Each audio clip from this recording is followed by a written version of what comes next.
You're sitting in a hospital corridor. The chairs are cheap plastic. The lights hum above you. Someone you love is on a transplant list, waiting for a heart or a liver or a second chance. And somewhere behind those doors right now, a surgeon is connecting blood vessels that were never part of the same body. Nobody in that hallway thinks that's insane. Nobody thinks it's impossible. But for most of human history, it was impossible.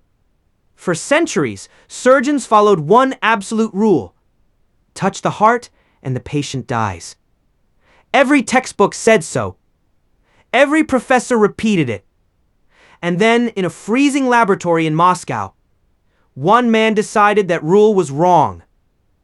He didn't argue about it. He proved it with a knife, a dog, and another dog's head. His name was Vladimir Demikhov, and in 1954, he created something that looked like it crawled straight out of a horror film. A living dog with two heads, both awake, both aware. So how did a Soviet scientist actually pull that off? And why does the answer matter to you, sitting here, right now? In 1818, a young writer named Mary Shelley published a novel. A scientist, a creature stitched together from dead flesh, brought to life by forbidden science. Frankenstein. For over 100 years, that stayed exactly what it was. Fiction, a warning, a nightmare on paper. Then, in the middle of the 20th century, somewhere inside the Soviet Union, a real scientist started doing things that sounded ripped straight out of that book. Let's go back to the beginning. 1937, Moscow. A 21-year-old biology student named Vladimir Demikhov walks into a laboratory. He's not a doctor yet. He's barely an adult. But he has an idea that terrifies his professors. He wants to build a mechanical heart. Not a diagram, not a model. A real one, plastic and metal, meant to replace a heart inside a living body. He builds it himself. Then he implants it into a dog. The dog survives the surgery. Its heart, beating on borrowed machinery, keeps going for hours. A 21-year-old just did something no surgeon on earth had managed before. Then came the war. World War II swallowed the Soviet Union whole. Demikhov was sent to the front, not as a surgeon, but as a pathologist. His job was simple and brutal. Open the bodies of dead soldiers. Find out exactly how they died. Thousands of autopsies. Thousands of chests opened, hearts examined, organs catalogued. Most people would never want to see that even once.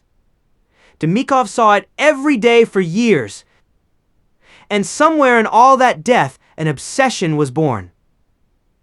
If a body breaks beyond repair, can it be rebuilt with parts from somewhere else? After the war, Demikhov went further than anyone expected. In 1946, he attempted something even more radical. He took the heart and lungs out of one dog and transplanted both together into a second dog. An entire heart-lung block moved between two living bodies. The recipient survived the operation. A heart that wasn't its own started beating inside its chest. This was 1946. Penicillin was brand new. Most surgeons on the planet still believed touching the heart meant instant death. And in a Soviet lab, a heart-lung transplant already worked. By 1954, Demikhov had his own lab. A small surgical institute in Moscow. No press team, no cameras waiting outside. Just dogs, scalpels, and a question nobody else dared to ask. What if you took the head of one living creature and gave it to another? Not as a replacement. As an addition, a second head, a second brain, fully alive, riding on someone else's bloodstream. If you'd walked into that lab in 1954, this is what you would have seen. On the operating table, two dogs. One large adult, a stray named Brodiaga. It means tramp. One small puppy named Shavka. Demikhov and his team work for hours, cutting, connecting, stitching vein to vein, artery to artery. They take the head, neck, and front legs of the puppy, Shavka, and graft them onto the side of Brodiaga's neck and shoulders.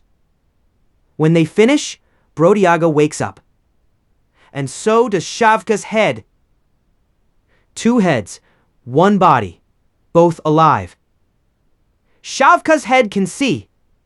It can hear. It can smell a piece of meat and try to bite it. It laps up milk with its tongue. And some of that milk runs straight back out of its throat, because there's no stomach attached underneath. It's just not connected to anything down there. Meanwhile, Brodiaga, the main dog, walks around the lab normally. Eats, drinks, wags its tail.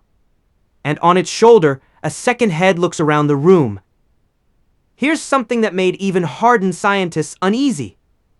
The 2 heads didn't always agree. Sometimes the main head would relax, calm, resting. And the second head, Shavka's head, would suddenly snap awake. Alert, hungry, curious about something the other head didn't even notice. 2 separate awarenesses. 2 separate someones. Sharing 1 heart, 1 set of lungs, 1 bloodstream. Was that 1 creature? Or 2 creatures trapped together in the same body? Not even Demikhov ever really answered that. Demikhov filmed all of it. Black and white footage, grainy, clinical, silent. And when that footage reached the West, it broke containment. Newspapers across Europe and America picked it up. Headlines called it monstrous. Some compared Demikhov directly to Frankenstein. Not as an insult exactly, as a description. Soviet propaganda loved it too, at least for a while. Look what our science can do. Look what the West can't even imagine. 2-headed dogs became a symbol of Soviet medical power. And a nightmare in living rooms from London to New York. At first, almost nobody outside the USSR believed it was real. 2 heads on 1 dog? Come on! Western journalists assumed it was a hoax, a costume, a trick of editing, Soviet nonsense. So Demikhov invited foreign scientists and reporters straight into his lab. No camera tricks, no actors. Just a dog walking toward them with a second head turning to look at the visitors. Some of them reportedly had to leave the room. But here's the thing. This wasn't just shock value. The technique Demikhov perfected was real surgery, incredibly precise. Connecting blood vessels between 2 separate bodies without killing either one was, at the time, close to impossible. He matched arteries to veins under a microscope, stitched tissue thinner than paper, kept blood flowing in 2 directions at once, without clots killing the whole experiment in minutes. He wasn't grafting a head onto a dog just for shock value. He was solving the exact problem that, decades later, would let surgeons connect a stranger's heart to your chest. Now, you might be thinking, okay, a 2-headed dog, wild, but it's just 1 experiment. It wasn't. And what happened to these dogs afterward is the part most documentaries skip. Here's the part nobody likes to talk about. None of these dogs lived long. Most survived only a few days. Your immune system has 1 job: destroy anything that isn't you. And a second head is definitely not you. So the immune system attacks it.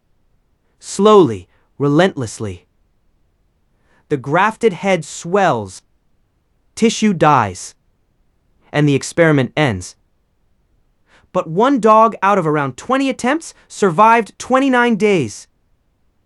29 days of 2 heads, 2 minds, sharing 1 heartbeat.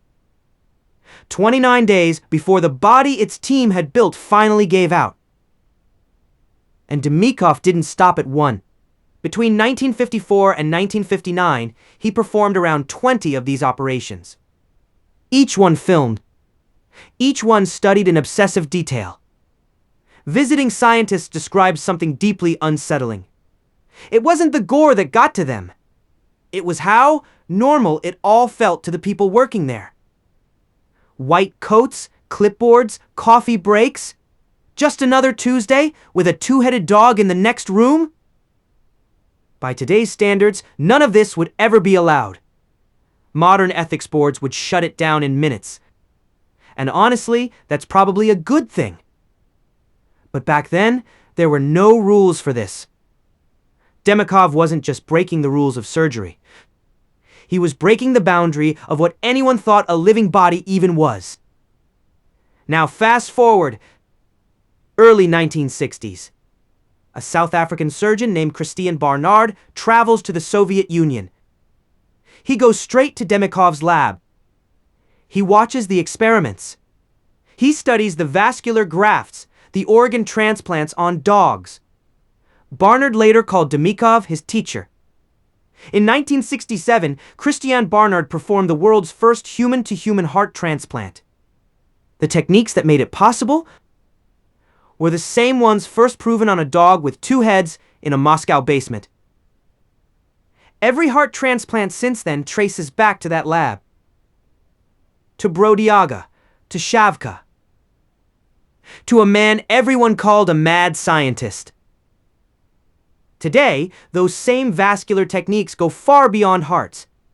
Surgeons reattach severed hands and arms after accidents. They perform full-face transplants. They connect donor kidneys, livers, lungs, organs from one body, saving a completely different one. None of it works without the same basic skill Demikhov spent his life obsessively perfecting: connecting blood vessels that were never meant to meet. And Demikhov himself? He never really got the credit. The Soviet medical establishment saw his work as a circus act, not real science. He was sidelined, underfunded, mostly ignored at home. He died in 1998 in a small Moscow apartment in poor health. Most of his own country didn't know his name. The rest of the world was already using his techniques to save lives every single day. So go back to that hospital corridor. The plastic chairs, the humming lights. Someone you love waiting for a new heart. Nobody in that room is thinking about a freezing lab in Moscow. Or two dogs named Brodiaga and Shavka. Or a man who spent his life being called a monster. But every stitch in that operating room, every vessel connected, every life saved, started with something that looked like it belonged in a horror story. Sometimes the line between monster and pioneer is just time.